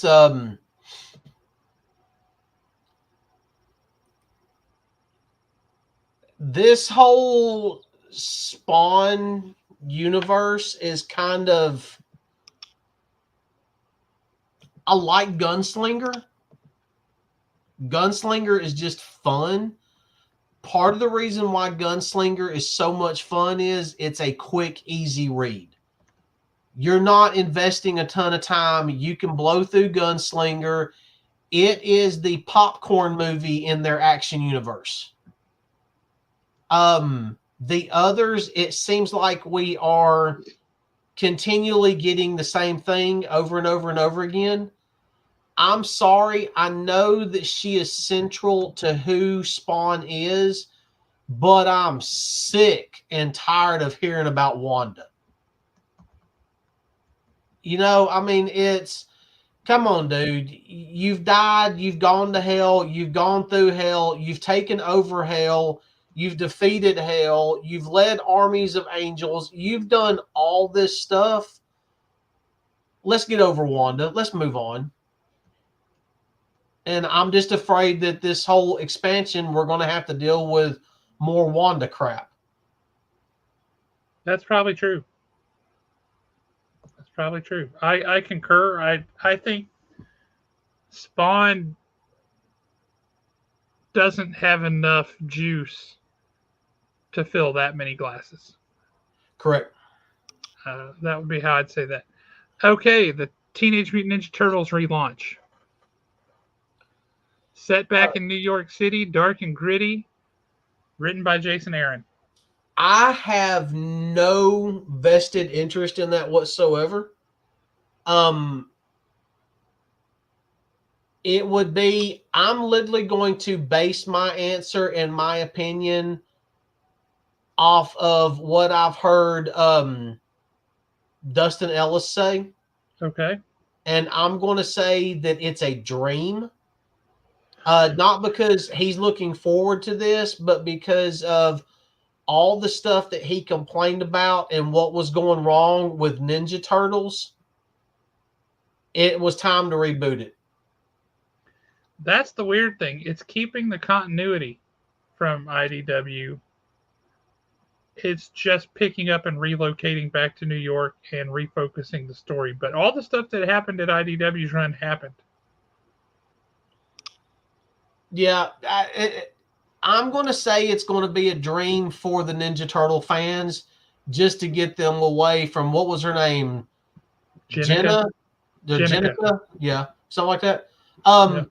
Bill, yeah, we did cover it. I don't know. I'm kind of Waller's a great character, but I'm kind of over Waller. So we're just going to have to wait and see. Yep. But yeah, as far as Ninja Turtles are concerned, that's my thoughts on it. It's going to be a dream for the Ninja Turtle fans. Okay. What about the Ultimates?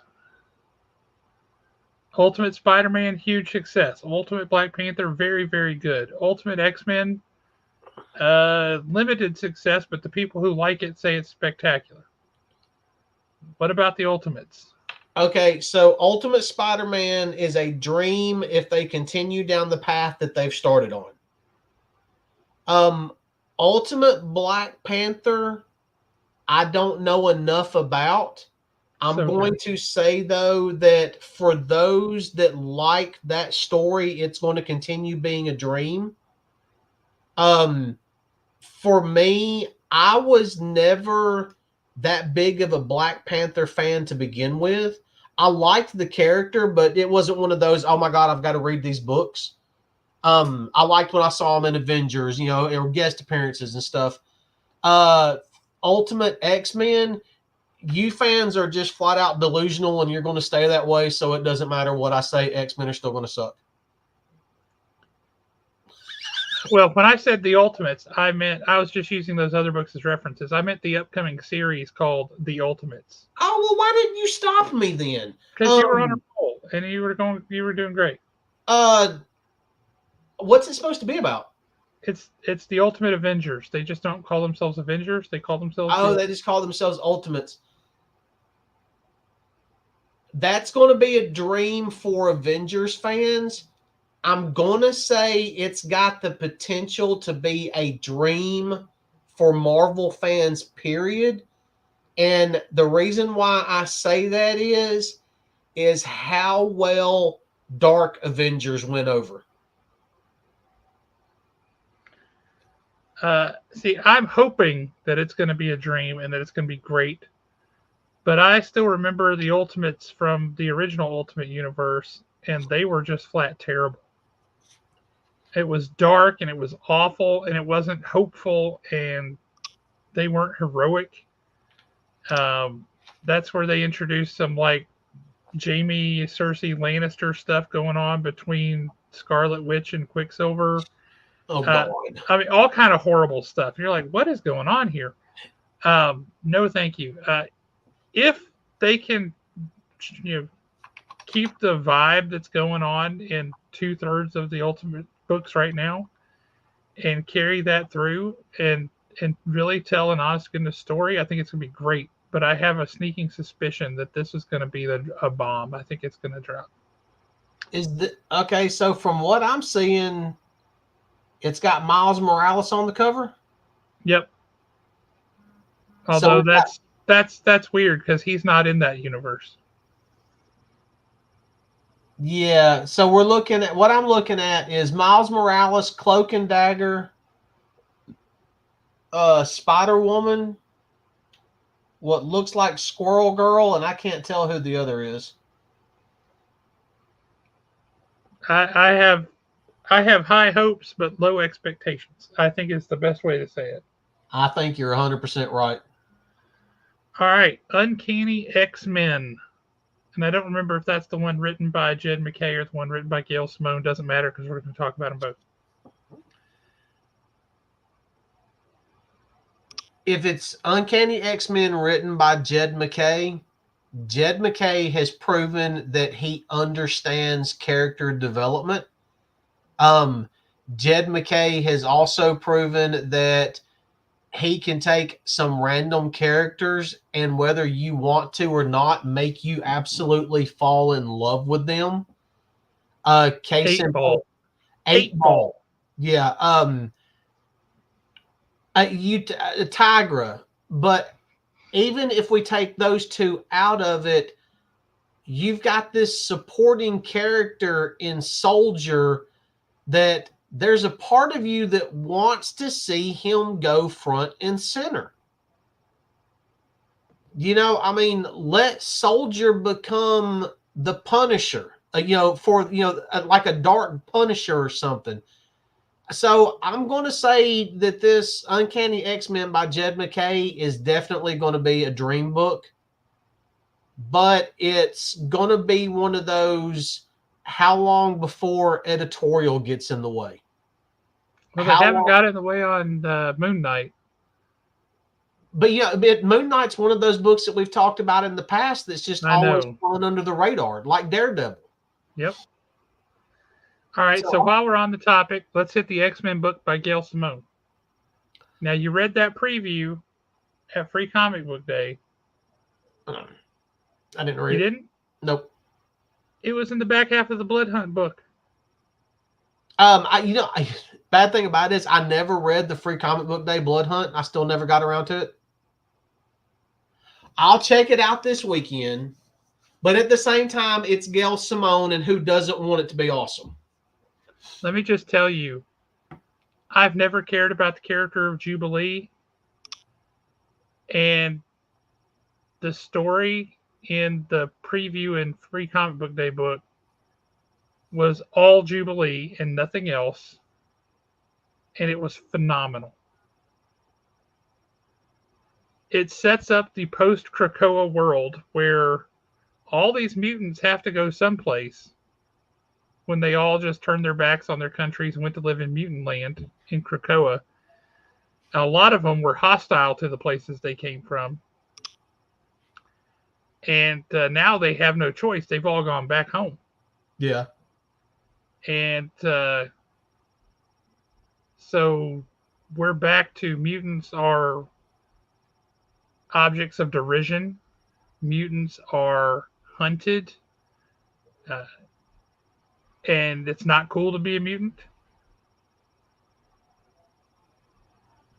And it looks spectacular. That little preview was enough to get you really, really interested. And much as it chaps me, I think it's going to be phenomenal. I think there's a third X title which looks bad to me, and it features characters I don't care about. But I think these two are going to be great. And X Factor has every possibility of being great. I forget who the creative team is on it right now, but I'll be darned if it doesn't look good too. So we'll see. I'm very much hoping for a resurgence of the X-Men universe.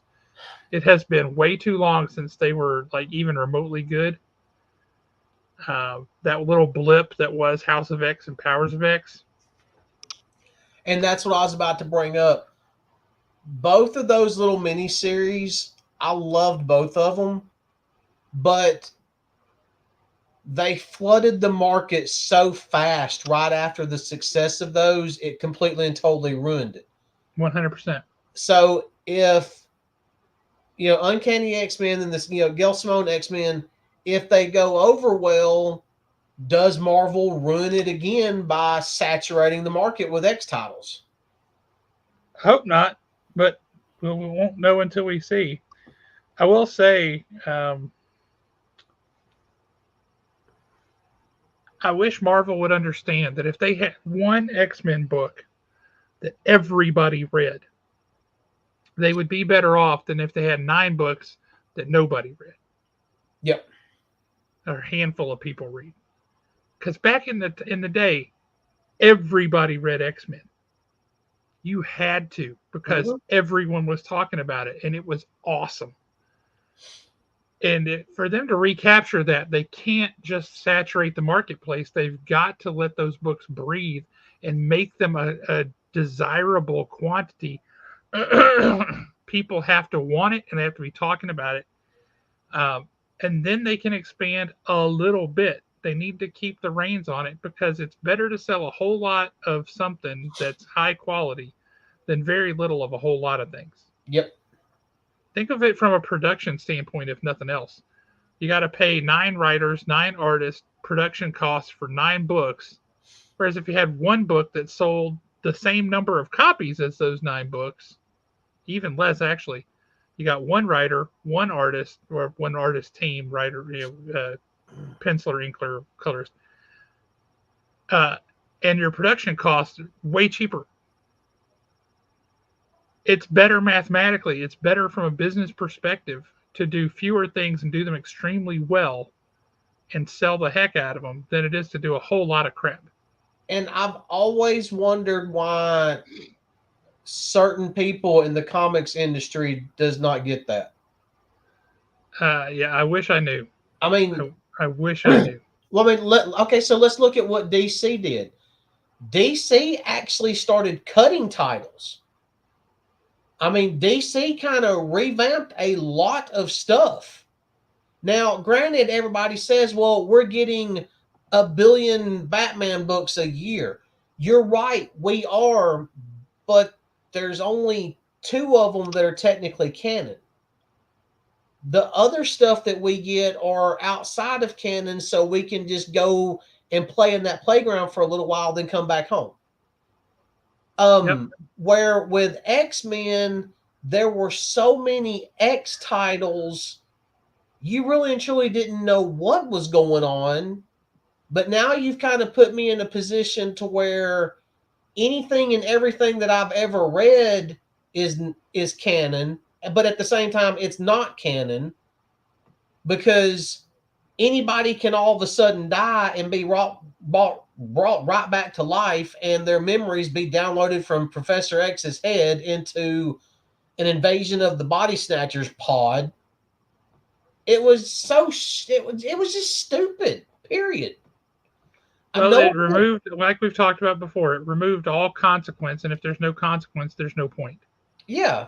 I mean, sorry, X-Men fans, I'm not trying to alienate y'all or anything, but that was bad. Yeah, it wasn't what it should have been. Okay, and the last book I've got on the list is the new Wolverine limited series, written by Jonathan Hickman with art by Greg Capullo. And it is like Blood Hunt getting the regular version and red band version. We have a dream team. We do. I mean, that is a dream team. And you know Capullo can draw some gore. Yeah. I don't know how I feel after what we saw with Blood Hunt 1. I don't know how I really and truly feel about these red band issues. I didn't think there was enough of a difference for it to matter. Yeah. If you, and I know this is a massive stretch, and the House of Mouse would never allow this to happen, but let's say you've got your normal newsstand edition, and then you've got your polybagged red band edition. Make your polybag red band edition like what DC was wanting to do with Black Label. Agreed. Make it dark. Show some things that's going to make some people mad. You know, I mean, just make it gritty. Give me, Wolverine, but I want it as gritty as John Constantine's Hellblazer. Yeah. Or better yet, make it, well, not better yet, make it almost same level. Make it as gritty as Vertigo Preacher. Yeah. Now we're getting somewhere with these red band books. I think for Wolverine fans, it's going to be a dream. It's a dream for me because I'm looking forward to Hickman and Capullo. Yep. But it's another one of those we're going to have to wait and see. And the beautiful thing about this book, and one of the reasons why it makes it a dream, is because it's only 4 issues. Yep. It's not like I'm about to invest the next year and a half of my life tracking down all the issues and everything. And especially because I believe Capullo has already done the art. Yeah. Don't give him month to month to month to do it. Give him like 6 months to do the whole thing and then release it. Yep. So yeah, it's a dream. All right, so that's the last one I had on my list. Any others you can think of, or anybody in the chat, anything you can think of, comics that we should have mentioned or big events we should have brought up? No, they really do. You're right, Matt. They do need to rock the boat. And I mean, I probably made a little bit of an unfair comment. I don't know how much the House of Mouse actually controls what goes on over at Marvel Comics. I'm sure that that's always going to be the elephant in the room of what you could and could not get away with, because you do have a almost like a standard that has to be lived up to. But at the same time, whether people like it or not, it's been proven going back to the 70s. And people that aren't in it really and truly don't understand it. But the vast majority of comic books are not for kids. And the people that are reading comic books, we want to see more grown-up versions of, Wolverine. I think that's why Old Man Logan went over so well. Yeah, it was great. It was a darker, grittier version. Yep. I mean, it was so good, it pretty much was the basis and the reason why we had the movie Logan. Yep. Now, you brought something up here, Bill, Tom Taylor ending Nightwing. We didn't put it on the list because it's not a big event per se. It's more like the end of an era. And I hate it because he has really made that character shine. And he's done some awesome stuff. Him and Bruno Redondo are a dream team working together. And some of the creative things they've done, which in somebody else's hands would have been just a gimmick, like the whole issue where you only saw things from Dick Grayson's perspective. That was so much fun. Right? Where you only saw things from his eyes. If he saw it, you could see it. And if he didn't see it, you couldn't see it. That was brilliantly done. Some of this, like the whole issue they did where the whole thing was one ginormous panel. Fantastic. And it would have been just a gimmick in somebody else's hands, but they used it to tell and advance the story. He posted something about his end, his run on Nightwing coming to an end on Facebook the other day, and I commented essentially like that's the end of an era, because that made Nightwing not just relevant, but it made Nightwing one of the premier books that DC is publishing. Phenomenal book. And I hate to see his run end. I hope whoever picks up the reins, that they do it justice. But he has done a phenomenal job. Just as an aside, have you read Wonder Woman #8 yet? No. So this is what I've done. And I even said this earlier, and I was hoping you'd pick up on it. I have purposely not been reading Batman, Nightwing, Superman, or Wonder Woman because... Well, you didn't mention her on the list earlier. Well, I do enjoy not reading for a while and then just binging certain titles. And I do this every year just before summer because it's like we get really, really, really busy in the family right around the end of school. And then as soon as Memorial Day hits, nothing. It all dies out. It's done. So that's when I'll like binge a lot of comic books. And I've been I have not read Nightwing since Christmas. And here's the thing about it. I will blow through all of Nightwing in about 45 minutes and love every minute of it. I'll do the same thing to Superman, Batman. Well, let me just tell you, Wonder Woman #8 is powerful. And then I need you to just look up and post on the screen the cover of Wonder Woman #9. Because that's one of the coolest looking covers. It's a simple design. It has nothing to do with the story. It's a simple design. It's graphic. It's Daniel Sampier just doing Daniel Sampier, and it is gorgeous. Look at that. How cool is that? Yep. Yeah, there's a lot of people screaming about this cover. I mean, if this is one of those that they should have given y'all the opportunity to put it out there and say, hey, this cover's coming out if you got people in your shop that want this cover. It's so awesome. Yeah, because there's a ton of people online that's been talking about how good this is. And I'm excited to see where the story goes, because where number 8 ended, can I spoil a little something for you? Just a basic plot element? Oh, go ahead. You're not going to hurt my feelings any. I'm going to read it anyway. Okay. The Sovereign.